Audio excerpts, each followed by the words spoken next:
Car dans une équipe en grande difficulté, Mikhaël peine à s'imposer comme un titulaire. Souvent, il ne joue qu'une petite mi-temps, il fait preuve en plus de sa d'irrégularité. Et cerise sur le gâteau, il ne peut rien pour empêcher les siens d'être relégués à l'issue de la saison en deuxième division.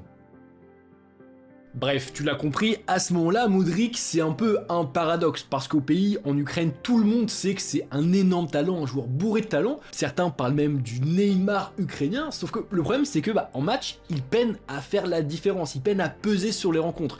C'est un peu la même situation que ce qu'on a connu il y a quelques années pour Cherki à l'OL, en tout cas au début de Cherki. Tout le monde savait que c'était un crack dont on parlait depuis des années, sauf que sur le terrain, il avait du mal. Tout le monde se demandait quand est-ce qu'il allait enfin exploser, quand est-ce qu'il allait enfin jouer à son vrai niveau en pro. D'ailleurs, va s'en suivre pour lui une nouvelle saison quasi blanche avec les pros de Luis Castro, qui n'offre à l'ailier de 19 printemps que 3 petites apparitions en championnat, puis la saison suivante un deuxième prêt, cette fois au Dechnat de Ternif, club de milieu de tableau, où, une fois n'est pas coutume, malgré énormément de gestes techniques pendant sa présentation, il ne va pas faire de différence sur le terrain.